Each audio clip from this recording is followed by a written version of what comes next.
나를 잃은 자는 자기의 영혼을 해하는 자, 나를 미워하는 자는 사망을 사랑하느니라. 우리 인생이 매일매일의 삶 가운데 그리스도인으로서 그 삶을 살지 못하는 자는 진정한 하나님의 사람이 될 수가 없습니다. 진정한 성도는 하나님의 말씀을 듣는 자를 그렇게 말하고 있습니다. 하나님 말씀을 듣는 자가 진정한 성도다. 많은 사람들이 하나님 말씀을 듣고 있습니다. 그러나 하나님의 말씀을 외적으로 들으면서도 실제로 있어서 듣지 못하는 자들이 많다는 것입니다. 여기서 들음이라는 것은 유익한 들음을 의미하고 있습니다. 귀로만 듣는 것이 아니고 유익한 들음. 많은 사람들이 하나님의 말씀을 들으면서도 아무런 유익을 얻지 못한 채 오늘 이 문을 나서는 사람들이 많습니다. 그들은 하나님의 말씀을 들으러 오기는 합니다. 그러나 그들은 그 말씀의 참뜻을 배우고 그대로 실행하지 않는 것입니다. 그것은 그들 중 일부는 세상의 근심차들로 찌든 마음을 가지고 말씀을 듣기 위해 오고 또 다른 일부는 부정한 마음을 가지고 오기 때문입니다. 그러므로 우리들이 하나님의 전에 나와서 유익을 얻기 위해서는 반드시 하나님의 말씀을 사모하고 고귀한 영적 유익을 얻기를 갈망하는 열망하는 이런 생동감 있는 신앙이 우리에게 있어야 한다 이 말입니다. 그리고 진정한 우리 그리스도인들은 파수꾼들입니다. 파수꾼. 다시 말해서 진정한 성도라는 것은 하나님께 대한 신실함이 있고 인내함이 있고 자기 부인이 있고 겸손하고 그리고 진정한 열망을 가지고 있어야 한다 이 말입니다. 34절 보세요. 누구든지 내게 들으며 날마다 내 문 곁에서 기다리며 문설주 옆에서 기다리는 자는 복이 있나니. 여기서 말씀하고 있는 성도라는 것은 하나님과 그의 아들 예수님을 만나기를 열망하고 항상 예수님이 계신 것을 찾는 자들을 말하고 있습니다. 이와 같은 하나님의 사람들은 결코 하나님이 예비하신 상급을 잃지 않게 될 것입니다. 그들은 영생을 누리게 될 것입니다. 그래서 사도 요한은 아들을 믿는 자에게는 영생이 있고 아들에게 순종하지 아니하는 자는 영생을 보지 못하고 도리어 하나님의 진노가 그 위에 머물러 있느니라 라고 하셨습니다. 예수님을 발견한 자는 영생을 발견한 자들이라는 겁니다. 영생을 발견했다는 것은 뭡니까? 그의 죄가 사함을 받은 것을 의미하고 있습니다. 또한 그 죄가 사라진 자는 마음에 평강이 있고 하나님과 화평한 그런 관계의 소유자들을 말합니다. 그리고 그들은 그러한 상급은 오직 하나님의 은총으로 말미암는 것입니다. 그래서 하나님의 은총은 뭡니까? 영원불변하게 우리와 함께 하고 있다는 것입니다. 그래서 하나님께서는 우리들이 공경에 처할 때에 그 은총으로 우리를 보호해 주시는 것입니다. 우리는 하나님의 백성이요 하나님의 은총을 입은 자들이지만은 시험을 겪게 될 것을 잊지 말아야 됩니다. 그러므로 우리는 시험을 닥칠 때에 대비해서 준비를 갖추어야 하고요. 실제로 시험이 닥칠 때 담대하게 우리는 하나님 앞에서 그 모든 것들을 시험을 우리가 대처해야 합니다. 다윗과 같이. 또한 우리는 말씀을 항상 묵상하고 있어야 되고요.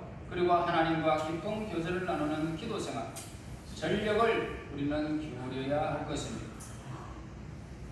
모든 피조물 중에서 인간의 영혼만이 하나님을 닮았습니다. 왜 그럴까요? 인간이 하나님의 형상을 따라서 시험을 받았기 때문입니다. 또한 인간의 영혼은 가장 고상한 것들을 생각하고 영원한 진리를 탐구를 통해서 깨달을 수 있는 능력을 소유하고 있는 것은 인간입니다.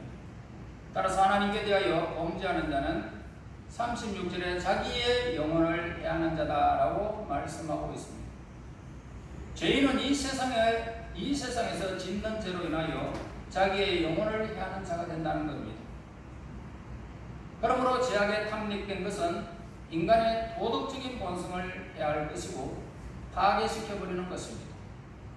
또한 인간의 지적인 기능까지도 죄에 의해서 상처를 받게 되고 해함을 입게 된다는 것입니다. 또한 관능에 탐닉하는 사람이 있습니다. 관능에 탐닉한다는 것은 인간의 마음을 타락시켜버립니다. 우리는 죄의 노예가 되어서 안 된다라는 것을 우리에게 가르쳐 줍니다. 우리는 우리의 영혼이 하나님을 닮아갈 수 있도록 우리는 하나님 앞에서 예배하는 즐거움, 우리가 말씀을 묵상하는 이 즐거움이 우리에게 최선의 노력을 다해야 할 겁니다. 그러니까 자기의 영혼을 해하는 자는 자기 육신의 타락에 그 타락한 요구에 굴복하는 사람을 말하고 있습니다. 우리 영혼의 이성적인 기능은 뭡니까? 죄를 견책하는데 그것은 도덕적인 기능에서도 마찬가지라는 것입니다. 따라서 우리는 그러한 기능들을 우리는 늘 배양시켜야 한다 이 말입니다. 죄는 장차 임할 세상에서 심판을 받게 함으로써 인간의 영혼을 해하게 되어집니다. 그래서 이 사실의 진리임은 종교뿐만 아니라 자연의 가르침에도 분명하게 우리에게 입증해주고 있습니다. 인간들은 스스로 깊은 생각을 통해서 영혼의 불멸과 사후세계에 대한 원리에 도달하게 되어집니다. 그래서 인간의 의식은 단순하고도 분리할 수 없는 본질적으로 분리할 수 없는 구조로 만들어 있습니다.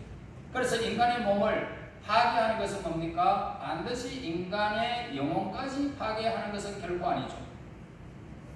그러니까 인간의 몸을 파괴한다고 해서 인간의 영혼까지 파괴하지는 않습니다. 또한 인간의 몸과 그에 속한 기관들을 파괴하는 것이 반드시 인간의 사고력까지 파괴시키는 것은 결코 아닙니다. 그래서 많은 사람들이 병원에서 머리만 살아있고 몸뚱아리는 죽어있는 그런 사람들이 우리 주변에 있죠. 그래서 그 몸뚱아리가 다 마비된다고 해서 우리의 생각과 사고가 이렇게 다 마비되는 것이 결코 아니라는 겁니다. 그렇다면 그렇게도 탁월하고 고귀한 영혼을 해하는 자가 죄가 얼마나 큰 것인지 우리는 알 수 있습니다. 죄는 어떻습니까? 내 육체와 영혼을 망가지게 만든단 말이에요. 그러니까 죄는 얼마나 큰지 모릅니다. 또한 하나님이 창조하신 고귀한 영혼을 해하는 자가 어찌 하나님의 존엄한 심판을 면할 수가 있겠습니까? 그러나 우리 그리스도인들은 세상 사람들과는 다른 점에서 영혼의 존귀함을 인식하고 있는 사람들입니다. 우리 성도들은 우리의 마음속에 명확한 증거를 소유하고 있죠. 기독교는 하나님 앞에 마음을 다하고 순종할 것을 늘 요구하고 있습니다. 우리는 하나님 말씀을 믿습니다. 자기를 부인합니다. 거룩하신 하나님을 자기를 부인하는 순간 하나님을 닮아가게 됩니다. 그리고 하나님을 닮은 인간은 참된 인간성을 소유하게 되는 것입니다. 성도가 아닌 자는 결코 영혼의 진정한 귀중함을 깨달을 수가 없는 것입니다. 불신자들은 어떻습니까? 아마도 죽음을 맞이하는 순간에 자신이 참 비참한 상태를 그때에 갔어야 바로 비로소 깨닫게 될 것입니다. 살아가는 날 동안에는 건강이 주어졌을 때에는 죽음이 임박하지 않을 때까지는 자기가 비참한 상태에 있는지 모릅니다. 그러나 죽음이 딱 그 앞에 닥치고 악한 영들이 그의 영혼을 데리러 왔을 때 비로소 그때 깨닫게 된다는 것입니다. 자기 영혼을 해하는 자들은 죽음 이후에 영원한 세계에서 하나님의 존엄한 심판에 따른 영원한 형벌을 면치 못하게 되는 것을 보게 됩니다. 죄에 대한 정의는 여러 가지 있죠. 그 각각의 정의들은 나름대로 의미가 있습니다. 만일 우리가 죄를 인간의 진정한 운명의 파괴, 즉 하나님의 말씀에 나타나 있는 우리 인간의 운명뿐만 아니라 인간 존재 자체의 법칙을 파괴하는 것이라고 간주한다면 우리는 죄의 법칙을 어기고 있는 것이라 정의할 수가 있는 것입니다. 또한 우리가 죄를 옳은 것, 그리고 선한 것, 그리고 참된 것들로부터 벗어난 것이라면 죄를 우리는 불의하다 라고 우리는 정의할 수 있습니다. 또한 우리가 죄를 영적인 존재로서 인간의 본질을 부정하고 인간의 가치를 물질적인 관점에서 평가한다면 우리는 그 죄를 물질주의다 라고 그렇게 정의할 수 있습니다. 그리고 하나님께 영광을 돌리기를 거부하고 이 세상에 썩어질 것들을 사랑하고 즐거는 것이라고 생각한다면 우리는 그 죄를 세속주의다 라고 정의할 수가 있습니다. 그리고 우리 눈에 보이지 않는 이 세계를 영혼의 눈으로 믿고 받아들이기를 거부한다면 우리는 그 죄를 불신앙이다 라고 생각할 수 있습니다. 이렇듯 다양한 의미로서 죄를 규정할 수 있지만 그 본질상의 죄는 동일한 것입니다. 다시 말해서 죄는 수치스러운 일이라는 것입니다. 그 나타나는 것이 다르다 할지라도 죄는 그 본질에 있어서 동일하고 또 인간의 영혼을 해하는 무시무시한 존재가 죄라는 것입니다. 그 죄는 때로는 이 세상에서 불경스러운 사람들, 법과 질서를 어기는 무법자들, 방탕한 자들, 도둑들, 강도들, 하나님이 존재하지 않는다는 무신론자들, 그리고 자신의 신념과 행위에 의존하여 사는 불신자들, 여러 가지 모습으로 죄의 형태가 다양하게 나타나게 되어 있습니다. 우리가 기억해야 할 사실은 뭡니까? 우리 인간들을 통하여 나타나는 이 죄의 모습들을 각기 다르다 할지라도 그것은 바로 악의 뿌리라는 것입니다. 즉 죄는 하나로 존재한다는 것입니다. 다시 말해서 겉으로 드러나는 죄의 모습들은 병으로 말하자면 정상들에 불과하다는 것입니다. 죄라고 부를 수 있는 진짜 병은 바로 우리의 영혼 깊숙한 곳에서 뿌리를 받고 있다는 겁니다. 그러므로 우리는 우리들이 짓는 죄가 어떤 것이며 또한 그것이 아무리 근사하고 화려하고 은밀한 것이라 할지라도 결국에는 우리 자신을 파멸시키는 결과를 초래하고 만다는 사실을 잊어서는 안 되는 것입니다. 36절에 그러나 나를 잃는 자는 자기의 영혼을 해하는 자라 나를 미워하는 자는 사망을 사랑하느니라. 하나님께 범죄하는 자는 자기의 영혼을 스스로 해하는 자다 이 말입니다. 어리석은 자는 자신의 영혼을 타락하게 하고 그렇게 함으로 악을 퍼뜨림으로써 자기의 영혼을 해하게 되는 것입니다. 우리의 영혼은 하나님께서 특별히 강조하신 겁니다. 그러나 우리의 영혼을 타락으로 말미암아 죄의 영향을 받게 되었고 하나님의 도우심 없이는 결코 죄와의 그 싸움에서 승리할 수가 없습니다. 한 주간도 여러분 마음 먹고 나는 이렇게 살리라 저렇게 살리라 하나님의 도움 없이 기도 없이 여러분 세상에서 죄와 싸워서 승리할 수가 있겠습니까? 그러나 범죄하는 자는 자발적으로 죄의 번세에 굴복하고 타락한 육신의 소욕을 자신의 영혼에 팔아넘기는 것입니다. 얼마나 어리석음에 빠져있는 사람입니까? 또한 처음에는 사소한 것처럼 보입니다. 뭐 별것 아니겠지 라고 생각하면서 자기도 거기에 동조하고 별것 아닌 것으로 생각하고 행하는 것입니다. 그런데 그 죄도 결국에는 어떻습니까? 그 죄를 짓는 자의 전 인격을 파괴하는 결과를 초래하고 만나는 것입니다. 따라서 우리가 육신적으로 짓는 죄가 결국에는 우리의 영혼까지 파멸시키고 만나는 것을 결코 잊어서는 안 된다는 것입니다. 죄는 우리의 눈을 흐리게 하고 손을 마비시켜버리고 우리 얼굴의 안색을 변화시켜버립니다. 우리의 행동을 난폭하게 만들고 거칠게 만들어버리는 것입니다. 더욱 무서운 것이 뭐냐? 술 취함의 가장 나쁜 조짐이 뭡니까? 육신의 갈망이 아니라 영혼의 갈망이라는 것입니다.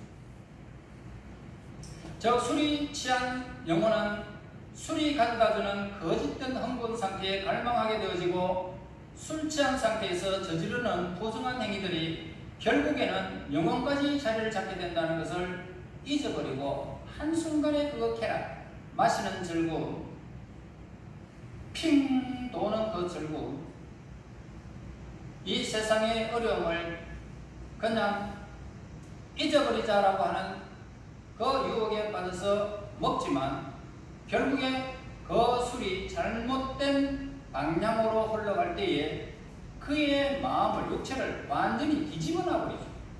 그럼 어떻습니까? 영혼까지 망쳐버린다는 것입니다. 그래서 결국 술 주중뱅이들의 영혼은 그 자체가 거짓되어 버린다는 것입니다. 거짓되어 버린다. 이것이 육신의 죄를 불러들이는 것입니다. 술 취해서 아무런 사고 없이 그냥 잠만 꼴꼴 자다가 깨면 괜찮겠죠? 그렇지만 아니라는 겁니다. 그래서 인간의 영혼이 타락하게 될 때 그 양심은 결국 육신의 죄를 방조했기 때문에 일어나는 것입니다. 이것이 비극인 것입니다. 또한 우리는 서로 다른 여러 가지의 종류의 죄악들 사이에는 어떤 유사성 혹은 상호 연관성이 있다는 것을 발견할 수가 있습니다. 이제 죄가 인간의 본성적인 능력들에 끼치는 해를 우리가 몇 가지로 생각해 보고자 합니다. 우선 가장 먼저 인간의 지적인 기능, 즉 인간의 이성, 아는 힘에 대한 그런 것입니다. 그러니까 인간의 지적인 능력들이 죄에 의해서 무디어져 버리고 약해진다는 사실은 사람들이 너무나 관심을 기울이지 못하고 이해도 못하고 있는 무서운 진리라는 겁니다. 인간의 무절제, 어리석음에 의해서 무디어지고 희미해져서 암흑 속에 갇히게 되면 무참한 무지의 상태로 전락하게 된다는 겁니다. 이것은 평범한 사람들도 깨달을 수 있는 그런 진리들입니다. 죄를 지으면 무지의 세계에 빠져버린다는 겁니다. 그러한 사람들에 있어서 고상한 생각이나 고귀한 목적과 같은 것들은 전혀 없는 것입니다. 다른 사람이 어떻게 살든지 간섭하지 않고 자기만 자기 속에 빠져버리는 거죠. 죄는 우리 인간의 이성뿐만 아니라 도덕적인 본성에까지도 악한 영향을 끼치게 되어집니다. 즉 죄는 선악을 분별하고 선택하는 도덕적인 능력을 상실해버리고 마는단 말입니다. 이게 진짜인지 이게 좋은지 나쁜지도 생각도 안 하는 거예요. 또한 죄가 인간의 의지에 끼치는 악영향에 대해서 길게 이야기할 필요조차도 없을 것입니다.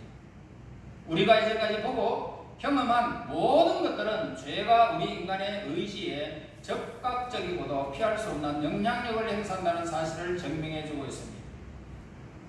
일단 악한 의지에 불복한 자는 그 다음에 옳은 선택하기가 굉장히 어렵다는 겁니다. 이렇게 하리라 라고 마음을 딱 정하는 순간부터 내가 이렇게 하면 안 된다는 한 가지의 어떤 양심적인 소리에도 무시해버립니다. 이게 하면 결정이 딱 돼버립니다. 그래서 죄를 짓는 사람은 참 그 선택이 얼마나 중요한지 모릅니다. 그러니까 악한 의지에 굴복하지 않아야 되는데